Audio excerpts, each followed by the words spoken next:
नमस्कार, मैं हूं मृत्युंजय कुमार झा और आज हम चर्चा कर रहे हैं 5G ट्रायल पर। और इसको लेकर के एक बड़ी खबर इस वक्त ये आई है कि 5G ट्रायल पर जूही चावला की याचिका दिल्ली हाईकोर्ट ने खारिज कर दी है और जूही चावला पर 20 लाख का जुर्माना भी लगाया है और ये कहा है कि ये सिर्फ पब्लिसिटी के लिए इस तरह की याचिका दी गई है। तो ये साफ तौर पर दिल्ली हाईकोर्ट ने बात कह दी है और जूही चावला की याचिका खारिज हो गई है। जूही चावला ने दिल्ली हाईकोर्ट में 5G ट्रायल के खिलाफ याचिका दी थी और इसमें यह कहा था कि इससे पर्यावरण को और लोगों के स्वास्थ्य को नुकसान पहुंचेगा, खतरा है उसको देखते हुए उन्होंने ये याचिका दी थी, लेकिन जो इस वक्त खारिज हो गई है। लेकिन सवाल यह है कि दुनिया के 61 देशों में इसका इस्तेमाल हो रहा है, लेकिन हमारे यहाँ इसको लेकर फसाद क्यों खड़ा हो जाता है। और सवाल यह है कि क्या आज का हमारा मकसद सिर्फ ये बताने का है कि इसको लेकर जो अलग अलग तरह का कंफ्यूजन बीच बीच में आता है उसकी हकीकत है क्या, एक्सपर्ट वाकई इस पूरे मुद्दे को लेकर क्या मानते हैं, क्या रेडिएशन का खतरा नहीं है 5G ट्रायल में, क्योंकि दुनिया के कई देशों में ये चल रहा है इस वक्त, या इसको लेकर जो आशंकाएं जताई जा रही हैं उसमें कुछ हकीकत भी है। इसी पर हम डिटेल में चर्चा करेंगे, लेकिन उससे पहले देखिए ये खास रिपोर्ट।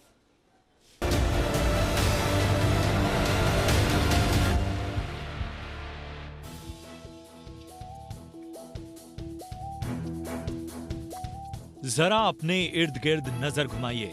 आपको अपने ही घर में, अपने आसपास दोस्त, रिश्तेदार, मोहल्ले वाले, हर एक घर पर आधुनिक होते भारत की छाप जरूर दिखाई देगी। या फिर घर से बाहर ही निकलिए, जितने भी लोग आपको सड़कों पर घूमते या कहीं भी दिखेंगे, सभी के हाथ एक चीज जरूर दिखेगी और वो है स्मार्टफोन। यह आधुनिक होते भारत की वो कड़ी है जिसने न सिर्फ हमारी और आपकी जिंदगियों को आसान बनाया है, बल्कि इस कोरोना काल में बच्चों के लिए पढ़ाई का जरिया भी बनी है। इसी बीच देश में 5G यानी टेलीकॉम के क्षेत्र में क्रांति कही जाने वाली तकनीक की मंजूरी दे दी गई।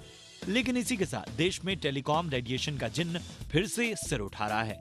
एक्ट्रेस जूही चावला ने दिल्ली हाईकोर्ट में इसके खिलाफ अर्जी दायर की थी, जिसमें उन्होंने कहा था 5G तकनीक स्वास्थ्य के लिए खतरनाक है। उन्होंने कहा था कि इससे इंसानों और पर्यावरण दोनों को खतरा है, इसलिए इस तकनीक को अभी लागू नहीं करना चाहिए और सरकार को इसे लागू करने से पहले अच्छे से जांच करवा लेनी चाहिए।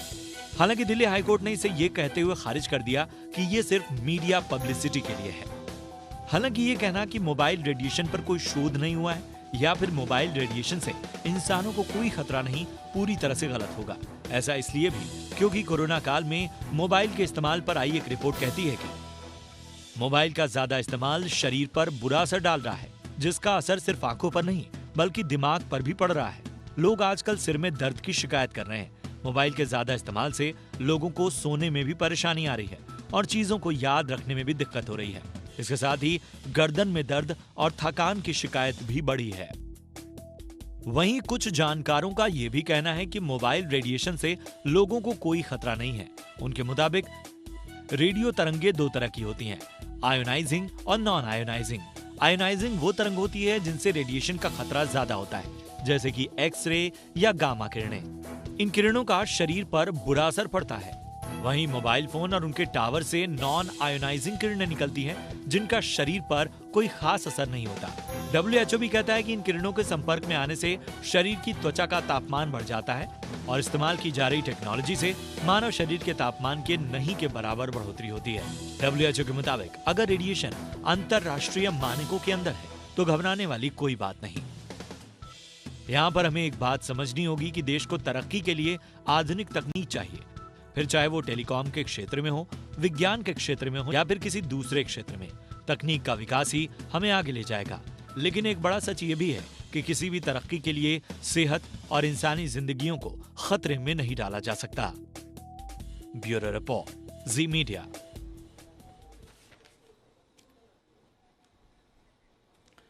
चलिए, और आज हम इसी पर चर्चा कर रहे हैं और हम फैक्ट के ऊपर बात करना चाह रहे हैं कि एक्चुअली हकीकत है क्या इसको लेकर कहीं ऐसा तो नहीं कि जानबूझकर भ्रम फैलाया जाता है लोगों में। उसी भ्रम को आज हम दूर करने का प्रयास करेंगे। हमारे साथ 3 खास मेहमान हैं। हमारे साथ हैं doctor Ramakant Deshpande, senior oncologist हैं और पद्मश्री से सम्मानित हैं। हमारे साथ TRI के पूर्व मेंबर RN प्रभाकर हैं और टेलीकॉम एक्सपर्ट BK सिंगल साहब हैं। आप तीनों का बहुत बहुत स्वागत है इस खास चर्चा में। और मेरा सबसे पहला सवाल रमाकांत देशपांडे जी आपसे होगा सर, चूंकि इसको लेकर एक बहस होती है, जब भी एक नई टेक्नोलॉजी आती है उसको लेकर नई बहस छिड़ती है। ताज़ा विवाद ये था कि जूही चावला हाईकोर्ट गई थी, हालांकि उनकी याचिका खारिज हो गई है, उन पर जुर्माना भी लगाया गया है। मैं आपसे समझना चाहता हूं सर कि आप चूंकि जो रेडिएशन के खतरे की बात की जा रही है, और अभी हमने अपने रिपोर्ट में भी दिखाया कि किस तरह के रेडिएशन में खतरा होता है और किस तरह के रेडिएशन में नहीं होता है। आयोनाइजिंग में ये कहा जाता है कि इसमें रेडिएशन का खतरा होता है और नॉन आयोनाइजिंग में खतरा नहीं होता है। तो मैं आपसे ये समझना चाहता हूँ कि ये जो 5G की टेक्निक आ रही है, क्या इसमें आपको लगता है, क्योंकि ये कहा जा रहा है कि जो 5G की टेक्निक होगी इसकी फ्रीक्वेंसी बहुत ज़्यादा होगी और इसकी फ्रीक्वेंसी 70 से 80 गीगावाट तक होगी, जो 4G के मुकाबले बहुत ज़्यादा है। तो क्या आपको लगता है कि इसके रेडिएशन से कुछ खतरा होगा, या आपको लगता है कि ये बेबुनियाद है, ये बातें पूरी तरह से इससे कोई खतरा नहीं है?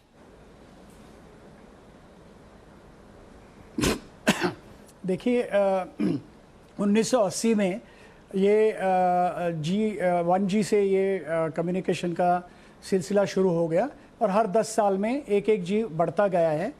तो 40 साल में हम 4G तक पहुंच गए और अभी हम 5G की तरफ मोड़ लिया हमने।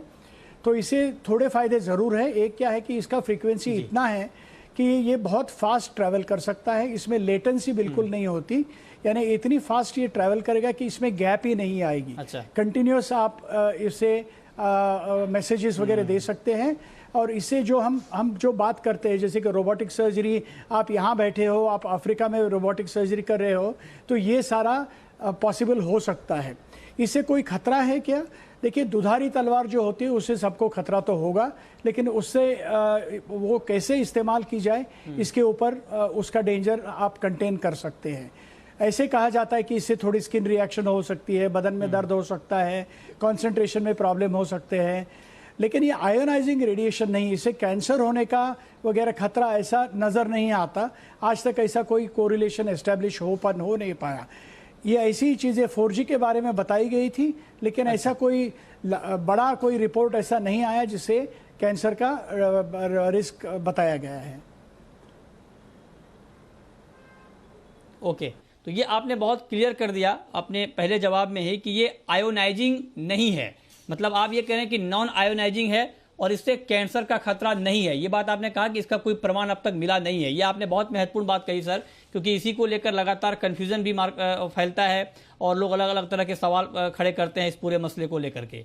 अब मैं आपसे पूछना चाहता हूँ प्रभाकर साहब कि जब इस तरह की तकनीक आती है, हालांकि दुनिया के कई सारे देशों में इस वक्त ये चल रहा है, 61 देशों में इसका इस्तेमाल हो रहा है, लेकिन क्या ये जो सारे फैक्टर, ये जो सारे सवाल उठाए जाते हैं, क्या इसके ऊपर गौर किया जाता है क्या? क्योंकि WHO ने भी हालांकि कहा है कि इसको लेकर के कोई आधिकारिक तौर पर प्रमाण नहीं है कि इससे कैंसर होता है, लेकिन WHO ने कहा है कि अभी स्टडी बहुत कम हुई है और 2022 में एक बड़ी स्टडी WHO की तरफ से आएगी।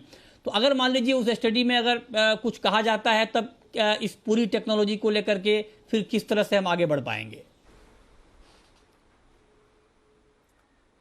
देखिए, जिनेवा में एक इंटरनेशनल टेलीकम्युनिकेशन यूनियन है, बेसिकली वो स्टैंडर्ड सेटिंग एजेंसी है। तो कोई भी नई टेक्नोलॉजी जब आती है तो उस टेक्नोलॉजी को लेकर सब कंट्रीज़ के एक्सपर्ट्स वगैरह वहाँ बैठते हैं, मिलते हैं, डिस्कशंस होते हैं और उसके बाद जो है वो स्टैंडर्ड सेट करते हैं कि कितने लेवल के ऊपर माइक्रोवेव टावर से इसका रेडिएशन होना चाहिए जिससे ह्यूमन को नुकसान ना हो। तो ये सब स्टडीज़ करने के बाद ही और टेक्नोलॉजी को इंट्रोड्यूस किया जाता है। अब उसमें सिर्फ क्वेश्चन ये आता है कि जो लोग इस्तेमाल करते हैं उनके क्या तरीके हैं। तो सबसे इम्पॉर्टेंट तो ये है कि जो कंपनीज ये सर्विस को प्रोवाइड करती हैं उनको इसके स्टैंडर्ड्स ज़रूर फॉलो, हर हालत में फॉलो करने चाहिए। उनको ये सोचते हैं कि मैं एक टावर कम लगा लूँ और थोड़ा सिग्नल ज़्यादा कर दें, ये नहीं करना चाहिए। अगर वो उस स्टैंडर्ड लेवल से रेडिएशन देंगे, टावर से जो सिग्नल जाएगा उसका लेवल उसके अंदर रहेगा, तब जो है किसी भी को अफेक्ट करने के चांसेस ऑलमोस्ट नील के बराबर होते हैं। ये सब स्टडीज़ हो जाने के बाद ही ये स्टैंडर्ड बनाए जाते हैं। अब उसका दूसरा एस्पेक्ट ये है कि हम लोग जब अच्छा। इसको इस्तेमाल करना शुरू करते हैं तो क्या होता है कि हम सारा टाइम अपने कान पे उसको सेल फोन को लगाए रखते हैं, या हमें जो है कोई काम कर रहे हैं तो कान पे लगा के गर्दन थोड़ी सी टेढ़ी करके बात करते हैं, तो उससे क्या होता है कि आपका बॉडी पोस्चर खराब हो जाता है। तो कई बार प्रॉब्लम उस बॉडी पोस्चर से अच्छा। होती है, लेकिन उस रेडिएशन से या उससे नहीं होती। अच्छा, ठीक है। तो मतलब आप ये कह रहे हैं कि इस्तेमाल पे भी ये डिपेंड करता है कि आप इस्तेमाल किस तरह से कर रहे हैं। अब लेकिन सिंघल साहब, मैं आपसे पूछना चाहता हूं सर, आप टेलीकॉम मामलों के जानकार हैं, आप जरा बताएं सर कि क्या ग्लोबली पूरी दुनिया में एक ही पैरामीटर है इस तरह की टेक्नोलॉजी को लॉन्च करने का? क्योंकि अभी हालांकि दुनिया के 60-61 देशों में 150 कंपनियों का ये काम चल रहा है, ट्रायल चल रहा है, रोल आउट हो रहा है, लेकिन इसके बीच 2017 में 39 देशों के 190 वैज्ञानिकों ने WHO को और UN को लिखा कि रेडिएशन का खतरा बहुत ज़्यादा बढ़ता जा रहा है और इसको कर्टेल किया जाए, रोका जाए। तो मैं आपसे समझना चाहता हूं कि पैरामीटर क्या हैं ग्लोबली इसको लॉन्च करने के, और क्या हमारे यहाँ भी जो ट्रायल हो रहे हैं अभी या जो आगे लॉन्च होगा, क्या हम ग्लोबल पैरामीटर को ही फॉलो कर रहे हैं क्या?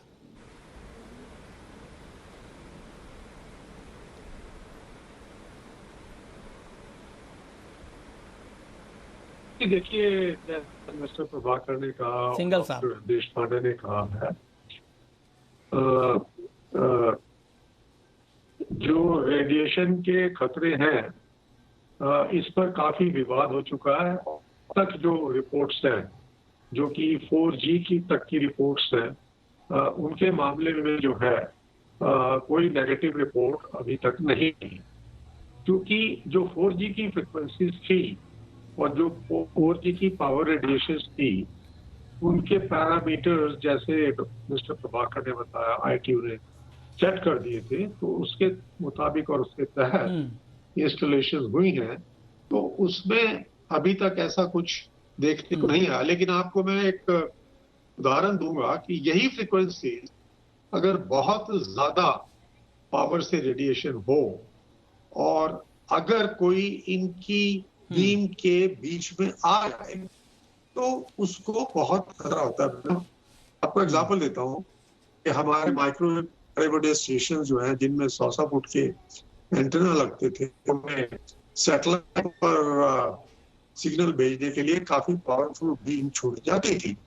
तो अगर कभी कोई अचानक कबूतर उसके रास्ते में आ गया तो वो तकरीबन रोज होकर नीचे गिर जाता था। सो ये देखना पड़ेगा और ये देखना करा है कि आप किसी बीम के पास नहीं जाइए और किसी की बीम की सीधी रेडिएशन की लाइन में मत आइए। और इसीलिए ये टावर्स वगैरह जो है, ठीक है, ये हाइट्स पे लगाए जाते हैं, इनकी डायरेक्शन चेक करी जाती है, वो सब प्रिकॉशंस जो है वो ली जाती है। और टेक्नोलॉजी देखिए एक ऐसी चीज है जिसको स्वीकार करना होगा।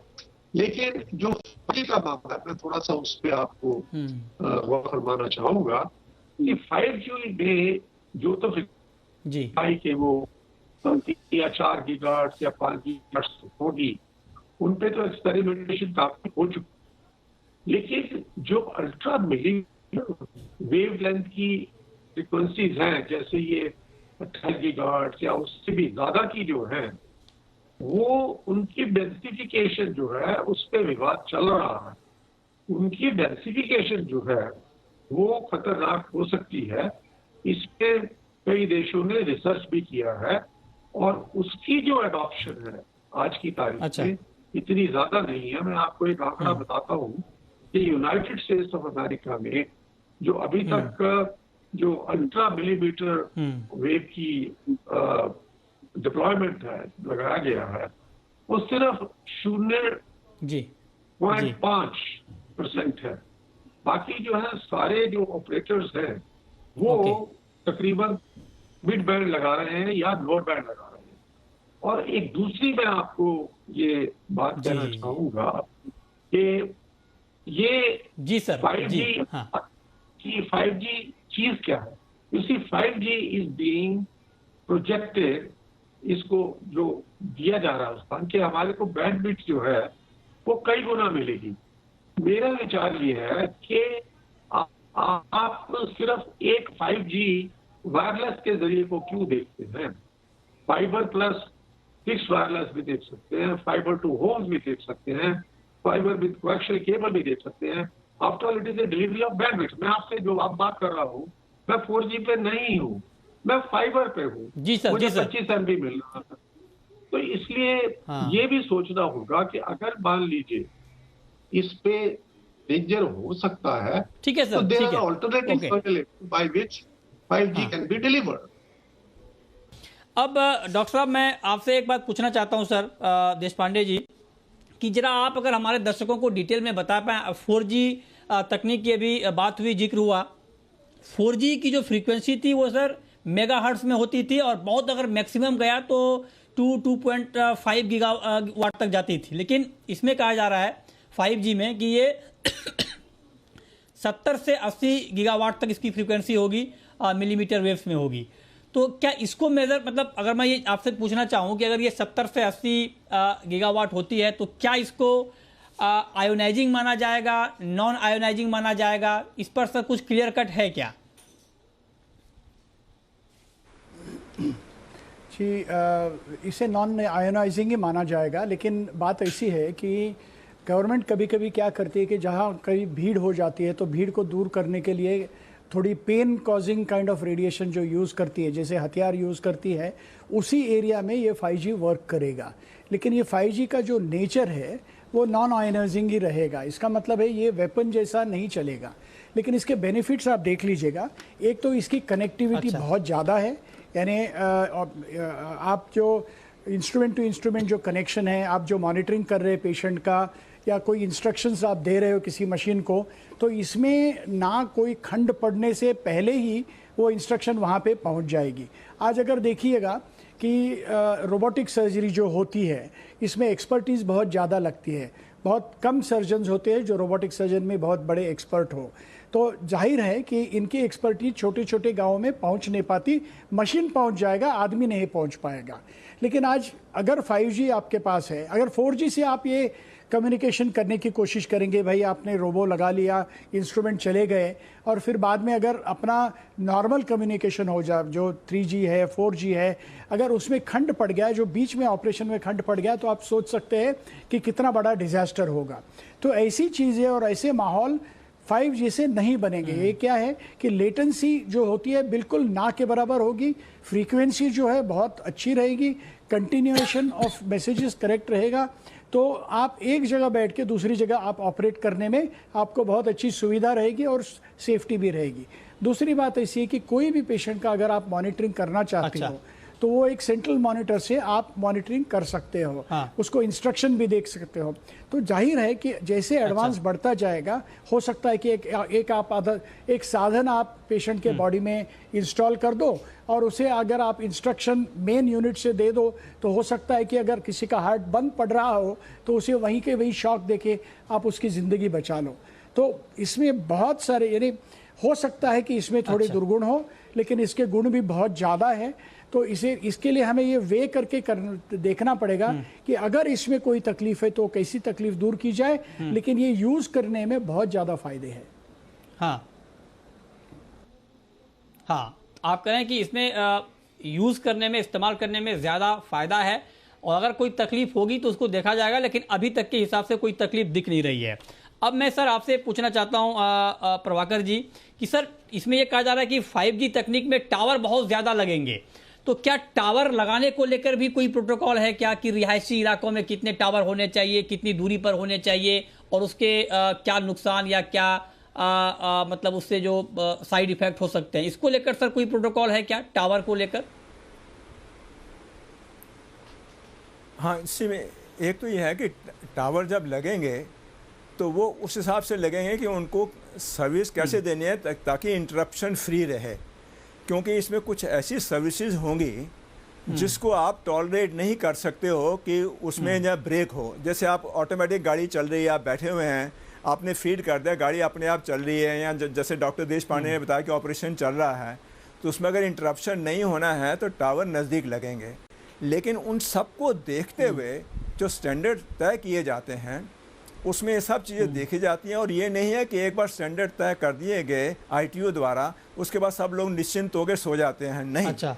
जैसे आप देखेंगे कि एस्ट्राजेनेका जो अभी कोविड के मेडिसिन आई है, तो यूरोप में जो है कुछ लगा कि लोगों को जो है क्लॉटिंग की प्रॉब्लम हो रही है, तो इमीडिएटली लोगों ने उसको स्टडी करना शुरू किया। यूरोप में जो है कुछ देर के मेडिसिन बंद कर दी। जब स्टडी किया तो देखा कि एक पर्टिकुलर टाइप के लोग जिनको एक स्पेसिफिक प्रॉब्लम है जो बहुत रेयर होती है, उनको ये क्लॉटिंग हो रही है, बाकी में नहीं हो रही है। तो इसी तरह यहाँ पर भी जो है जैसे जैसे सर्विसेज बढ़ती जाएंगी, हर कंट्री इसको स्टडी करेगी। स्टडी करने के बाद ITO में उसका रेगुलर डिस्कशंस होता है, हर साल जो उनके रेगुलर मीटिंग होती है। तो मेरे ख्याल में वो सब चीज़ें देखी जाएंगी, टावर नज़दीक हो या दूर हो। और जैसे सिंगल सामने बताया है कि कुछ चीज़ों के लिए फिर ऑप्टिकल फाइबर भी आएगा, फाइबर टू होम भी आएगा, उसके थ्रू आपको सर्विसेज मिलेंगी। ठीक है सर। तो हो सकता है कि जैसे जैसे लॉन्ग टर्म में बढ़ेगा, जब आप घर से बाहर निकल रहे हैं तभी आपको टावर की ज़रूरत है। जब तक आप घर पे हैं या आसपास है आपको टावर की जरूरत नहीं। ठीक है सर। हाँ सर, ठीक है, ये आपने बहुत महत्वपूर्ण बात कही। माफी चाहूंगा सर, वक्त बहुत कम है। सिंगल साहब, बिल्कुल संक्षेप में आपसे मैं समझना चाहूंगा, आपका अपना असेसमेंट या अपनी राय इस मुद्दे पर क्या है? क्या आपको लगता है जो बात यहाँ पर उठाई गई, जूही चावला ने भी उठाई और भी लोग चर्चा कर रहे हैं अलग अलग प्लेटफॉर्म पर, कि पहले इसकी जांच कर लेनी चाहिए, इसके साइड इफेक्ट की, तब रोल आउट करना चाहिए, आप एग्री करते हैं या आपको लगता है कि दुनिया में हर जगह बहुत सारे देशों में हो रहा है, उसी पैरामीटर पर हम भी कर रहे हैं, कोई दिक्कत वाली बात नहीं है? आपका क्या मानना है? देखिए, ऐसा है कि हम लोग थोड़े से देर आए दुरुस्त आए हैं। सो हम लोग जो स्टडीज हो रही हैं या हो चुकी हैं, मैं आपको इजराइल का एग्जांपल देता हूँ। उन्होंने अडॉप्ट नहीं किया था अभी तक 5G। उन्होंने अडॉप्ट करना अब शुरू किया जब उन्होंने सारे इफेक्ट्स की स्टडी कर ली। और एक वेरी क्विकली मैं आपको कहूंगा कि जो असली टावर ज्यादा जो लगेंगे, जिसको कहते हैं डेंसिफिकेशन ऑफ टावर्स, वो लगेंगे अल्ट्रा मिलीमीटर वेव्स पे, क्योंकि उनकी दूरी ज्यादा से ज्यादा 5 मीटर या कुछ होती है, ताकि इंटेलिजिबल सिग्नल यूजर तक पहुंच पाए। सो इसलिए वहां जब डेंसिफिकेशन होगी वो थोड़ी सी खतरनाक हो सकती है। एक आपको और उदाहरण देता हूँ, इससे ज्यादा रेडिएशन तो हमारे माइक्रोवेव से निकलती है। जी। देखिए, प्रिकॉशन लेना पड़ेगा, लेकिन टेक्नोलॉजी को अडॉप्ट भी करना पड़ेगा। समझ गया सर, आपने बहुत महत्वपूर्ण बात कही कि इससे कोई खतरा है नहीं। आखिरी सवाल, माफी चाहूंगा सर, वक्त कम है। रमाकांत पांडे जी सर, बहुत आखिरी सवाल सर आपसे मैं पूछना चाहता हूं कि आप चूंकि डॉक्टर हैं, सीनियर डॉक्टर हैं, आपकी बात लोगों में बिल्कुल साफ तौर पर जाएगी, एक मैसेज जाएगा। तो अगर एक लाइन में आप ये बताना चाहें कि 5G का जो रोल आउट है, इसको लेकर जो भ्रम या जो मिथक है वो पूरी तरह से मिथ है और इसको लेकर कोई खतरा नहीं है, एक लाइन में सर क्या जवाब देंगे इसका? देखिए, 5G जो है ये आखिर में मॉडर्न टेक्निक है। हो सकता है कि थोड़े डिसएडवांटेजेस हो, लेकिन इसके एडवांटेजेस बहुत ज़्यादा है। इसके डिसएडवांटेजेस हम आइडेंटिफाई करके उससे हम प्रिकॉशंस ले लें और ये तकनीक अपनी करके इससे आगे हम निकले, यही बेहतर है। जी, तो चलिए, मतलब कुल मिलाकर फायदे ज़्यादा हैं अभी डॉक्टर साहब ने कहा, और नुकसान का अभी तक कोई प्रमाणिक आधार सामने नहीं आया है। उसको असेसमेंट करना पड़ेगा, उसका देखना होगा क्या दिक्कतें आती हैं, उसको धीरे धीरे दूर किया जाएगा। लेकिन अभी तक के आधार पर इसको लेकर जो रेडिएशन वाली बात की जा रही है वो उसका कोई आधिकारिक प्रमाण अभी तक मिला नहीं है और इसकी संभावना नहीं है। ये बात डॉक्टर साहब ने भी कही, बाकी एक्सपर्ट ने भी कही। बहुत शुक्रिया डॉक्टर रमाकांत देशपांडे जी आपका, RN प्रभाकर जी आपका और BK सिंघल साहब आपका हमारे साथ इस खास चर्चा में जुड़ने के लिए।